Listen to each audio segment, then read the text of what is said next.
नमस्कार, डिजी स्टडी पर आपका स्वागत है। यहाँ हम कक्षा 4 में पर्यावरण के जो गुजरात सरकार द्वारा सामयिक मूल्यांकन कसौटी सितंबर 2021 में लिया गया है उसका सॉल्यूशन देखेंगे। परंतु उसके पहले अगर आप हमारे चैनल पर नए हैं तो हमारे चैनल को सब्सक्राइब करें, वीडियो को लाइक करें और पास दिख रहे बेल आइकन पर क्लिक करें और ऑल नोटिफिकेशन को अनेबल कर दें ताकि हमारे चैनल पर आने वाले सारे वीडियो आप सरलता से देख सकें। अब देखिए मित्रों, यहाँ पर पहला जो प्रश्न है उसमें ऐसा लिखा है कि निम्नलिखित प्राणियों के कार्य लिखिए। यहाँ पर हमें इन प्राणियों के कार्य लिखना है। किसके किसके कार्य लिखना है? तो देखिए, यहाँ पर हमें पहले रानी मधुमक्खी के कार्य लिखना है, उसके बाद कामदार मधुमक्खी के कार्य लिखना है, उसके बाद जो रानी चींटी होती है उसके कार्य लिखने हैं, उसके बाद सिपाही चींटी के कार्य लिखने हैं और कामदार चींटी के भी कार्य लिखने हैं। इन सभी के हमें कार्य लिखने हैं। उसके पश्चात ये जो प्रश्न है इसका सॉल्यूशन हम आगे देखेंगे। उसी प्रकार से अगला सॉल्यूशन अगला प्रश्न कुछ इस प्रकार से, निम्नलिखित प्रश्न का उत्तर दीजिए। यहाँ पर कुछ 3 प्रश्न दिए हैं। मधुमक्खी किस महीने के दौरान अंडे देती है? मधुमक्खी कौन सा संकेत देने के लिए अलग अलग नृत्य करती है? कामदार मधुमक्खी किस तरह शहद बनाती है? उसके बारे में मधुमक्खी के जो सवाल दिए गए हैं उसके बारे में भी हम लोग सॉल्यूशन करेंगे आगे। उसी प्रकार से तीसरे नंबर का सवाल हम देखते हैं। तो देखिए, तीसरे नंबर का सवाल हमारा कुछ इस प्रकार से है कि रिक्त स्थानों की पूर्ति कीजिए। तो पहला सवाल हमारा ऐसा है कि गुजरात की सबसे बड़ी नदी खाली जगह है। तो याद रखिएगा कि गुजरात की अगर कहा जाए तो गुजरात की सबसे बड़ी नदी जो होती है वो नर्मदा नदी होती है। और यदि कहा जाए कि भारत की सबसे बड़ी नदी कौन सी है तो उस समय याद रखिएगा कि जो गंगा नदी है वो भारत की सबसे बड़ी नदी है। परंतु अगर कहा जाए गुजरात की सबसे बड़ी नदी कौन सी है तो याद रखिएगा कि वो नर्मदा नदी है। उसी प्रकार से तापी नदी खारी जगह के पास आई हुई है। तो याद रखिए कि तापी नदी है वो सूरत शहर के पास आई हुई है। सूरत के पास एक ही नदी है जो तापी नदी बहती है। उसी प्रकार से खाली जगह को कच्छ का प्रवेश द्वार भी कहा जाता है। तो याद रखिएगा कि जो सूरजवारी पुल है उसे हम कच्छ का प्रवेश द्वार कहते हैं। उसी प्रकार से लीची खाली जगह की ऋतु में आने वाला फल है।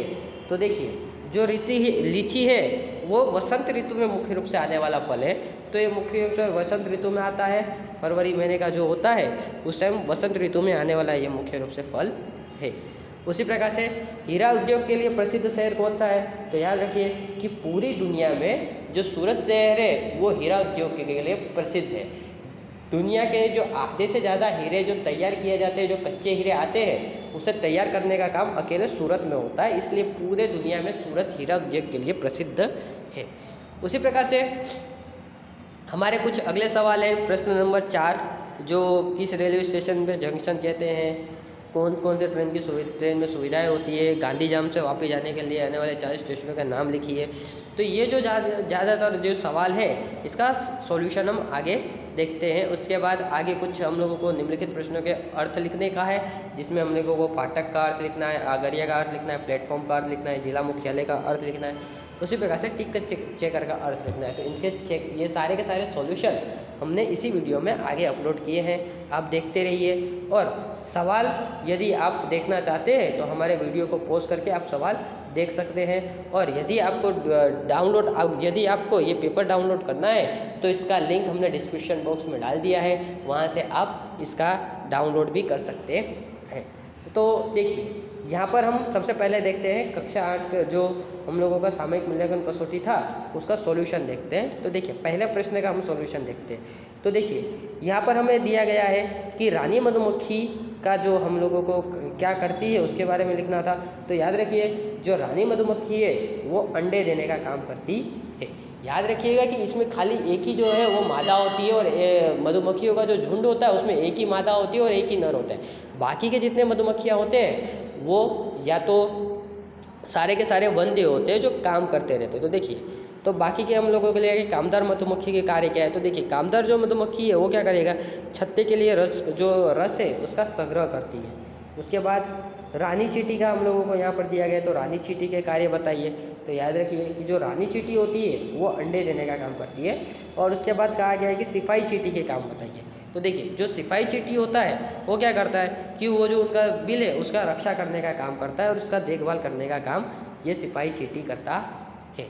उसी प्रकार से कहा गया था कि कामदार चींटी के काम बताइए, तो उसका आंसर क्या है, तो देखिए जो कामदार चींटी होती है ना वो खाना ढूंढ के लाती है। तो जो भी खाना ढूंढने का काम होता है वो कामदार चींटी करती है, और वो खाना ढूंढने के लिए दूर दूर तक जाती है। उसके बाद वो खाना ढूंढकर वह वापस अपने रहने वाले स्थान पर लेके आती है। उसी प्रकार से हमारे प्रश्न नंबर 2 के कुछ उत्तर है। देखिए हमारे प्रश्न नंबर 2 में कैसे कैसे प्रश्न थे वो देख लेते हैं। तो सबसे पहले कहा गया था कि मधुमक्खी किस महीने के दौरान अंडे देती है। तो याद रखिएगा कि जो मधुमक्खी है वो अक्टूबर से दिसंबर महीने के दौरान अंडे देती है। इसी महीने के दौरान वो अंडे देगी, इसके पश्चात वो अंडे देती नहीं है। उसी प्रकार से हमारा दूसरा सवाल कुछ इस प्रकार से था कि मधुमक्खी कौन सा संकेत देने के लिए अलग अलग प्रकार का नृत्य करती है। तो देखिए मधुमक्खी कौन कौन सा संकेत देने के लिए अलग अलग प्रकार का नृत्य करती है। तो याद रखिएगा कि जो मधुमक्खी है वो किसी भी अगर पर फूल में रस है तो यह संकेत देने के लिए वो अलग अलग प्रकार के नृत्य करती है। मतलब कि किसी भी फूल में कोई रस दिया है तो वो फूल में रस है ये संकेत देने के लिए वो अलग अलग प्रकार का नृत्य करेगी, फिर अपने साथियों को बुलाएगी, फूल से रस लेके जाती है।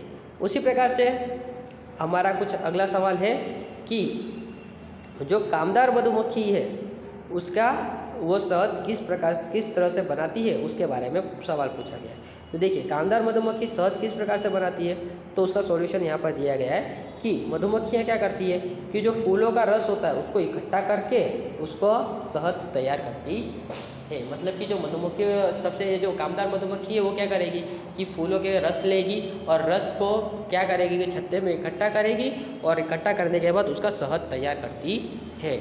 उसी प्रकार से यहाँ पर हमारे आगे सवाल है कि निम्नलिखित प्रश्नों के उत्तर दीजिए। तो देखिए हमारे प्रश्न नंबर 4 के जो भी सवाल थे उसका सॉल्यूशन यहाँ पर दिया गया है। तो देखिए पहला हम लोगों को दिया गया है कि रेलवे स्टेशन मतलब कि जंक्शन किसे कहा जाता है। तो देखिए जंक्शन किसे कहा जाता है, तो जिस प्लेटफॉर्म से 2 मार्ग निकलते हो उसे हम जंक्शन कहते हैं। मतलब कि समझो कि यहाँ पर एक प्लेटफॉर्म है तो यहाँ से भी रेलवे की लाइन हो और यहाँ से भी एक ये देखिए ये प्लेटफॉर्म है और दोनों तरफ से रेलवे की लाइन हो तो इसे हम कहेंगे जंक्शन कहेंगे। मतलब कि कहाँ पर ये समझो कि प्लेटफॉर्म है और दोनों प्लेटफॉर्म से रेलवे की लाइन आई हो तो उसे हम कहते हैं जंक्शन। उसी प्रकार से ट्रेन में कॉमन डब्बे, देखिए अगला सवाल हमारा कुछ इस प्रकार से था कि जो हमारा अगला सवाल इस प्रकार है कि ट्रेन में कौन कौन सी सुविधाएं होती है। तो ट्रेन में कौन कौन सी सुविधाएं होती है, तो देखिए जो ट्रेन है ट्रेन में कॉमन डिब्बे आए होते हैं, एसी कोच आया होता है और बैठक व्यवस्था आई होती है, टॉयलेट्स आए होते हैं, उसके बाद वॉशरूम आए होते हैं, पंखे आए होते हैं। उसी प्रकार से जो खिड़कियां हैं वो आई होती है। तो बहुत सारी ऐसी व्यवस्थाएं हमें ट्रेन के अंदर देखने को मिलती है। उसके बाद हमारा अगला सवाल था कि गांधीधाम से जो हमारा वापी तक जाने में कौन कौन से स्टेशंस आते हैं उसके बारे में हम लोगों को जवाब देना था। तो देखिए गांधीधाम से वापी तक जाने में कौन कौन से स्टेशन आते हैं, तो याद रखिएगा कि गांधीधाम से वापी तक आने में जो आता है वो सामखियावाड़ी आता है, उसके बाद अहमदाबाद आता है, उसके बाद नडियाद आता है, उसी तरह बड़ौदा, भरूच, सूरत और नवसारी, इतने स्टेशंस गांधीधाम से वापी तक जाने के बीच में आते रहते हैं। उसके बाद प्रश्न नंबर 4 के हम यहाँ पर सॉल्यूशन देखते हैं। तो देखिए प्रश्न नंबर 4 में यहाँ पर देखा है कि निम्नलिखित शब्दों के अर्थ लिखिए। तो देखिए फाटक, तो फाटक किसे कहा जाता है, तो जो देखिए फाटक जो होता है वो किसे कहते हैं, जो रेल की पटरी और रेड क्रॉस में स्थित होता है, जहाँ पर अकस्मात ना हो सर्जित हो उसके लिए कोई भी छोड़े रख दिए जाते हैं। जैसे जहाँ पर देखिए ये समझो कि ये रेल की पटरी और यहाँ से रोड क्रॉस आ रहा है तो यहाँ अकस्मात ना हो जाए, गाड़ी वाला आके अकस्मात ना कर दे, इसलिए यहाँ पर एक फाटक लगा दिया जाता है जिसे हम रेलवे फाटक के नाम से जानते हैं। उसी प्रकार से बात किया गया है कि अगरिया किसे कहते हैं। तो देखिए जो समुद्र किनारे नमक बनाने का काम करते हैं उसे कहा जाता है अगरिया। अब समुद्र किनारे अगरिया क्या काम करेगा, तो देखिए जो समुद्र का पानी होता है ना वो उसे इकट्ठा करेगा, उसके बाद क्या करेगा कि उसे धूप में धूप देगा और उसके वजह से क्या होगा कि जो समुद्र का पानी है उसका वाष्प में रूपांतरण हो जाएगा। अब देखिए समुद्र के पानी के अंदर बहुत सारे लवण होते हैं नमक के रूप में, तो वो नमक ज़मीन पर ही रह जाते हैं और बाकी जो पानी है वो वाष्प के रूप में ऊपर निकल जाते हैं। इस प्रकार से अगरिया जो है वो नमक का निर्माण करता है। उसी प्रकार से कहा गया है कि प्लेटफॉर्म कैसे कहा जाता है। तो देखिए, मुसाफिर ट्रेन की राह देखकर खड़े रहते हैं, जहाँ ट्रेन खड़ी रहती है उस स्थल को प्लेटफॉर्म कहा जाता है। मतलब कि अगर कोई आप रेलवे स्टेशन पे जाओ तो जहाँ पर ट्रेन आके खड़ी होती है, जैसे कि यहाँ पर जहाँ पर ट्रेन आके खड़ी हो रही है उसको कहा जाता है प्लेटफॉर्म, जहाँ से लोग मुसाफिर ट्रेन के अंदर बैठते हैं। उसी प्रकार से जिला मुख्यालय, तो शहर का देखिए जिला मुख्यालय किसे कहते हैं, तो ये एक शहर का प्रशासनिक केंद्र है जहाँ पर शहर की सारे प्रशासन की व्यवस्था संभाली जाती है, जो किस प्रकार से शहर को चलाना है, कहाँ पर क्या कमी है, उसकी सारी व्यवस्था ये जिला मुख्यालय से संभाली जाती है। उसी प्रकार से टिकट चेकर, तो देखिए टिकट चेकर किसे कहते हैं, तो रेलवे स्टेशन पर काला कोट पहनकर घूमने वाले जो टिकट को चेक करने का काम करते हैं उसे हम टिकट चेकर कहते हैं, या फिर आप इसे शॉर्ट शब्दों में टीसी भी कह सकते हैं। जो आप जब ट्रेन में सफ़र करेंगे तो ये टीसी आते रहते हैं, काला कोट पहन के आएंगे और आपका टिकट चेक करते हैं। अब ये टिकट चेक करते हैं इसलिए इसको टिकट चेकर नाम कहा गया है और उसको शॉर्ट में कहा जाता है टीसी। यह है हमारे लेक्चर का अंत। देखने के लिए धन्यवाद।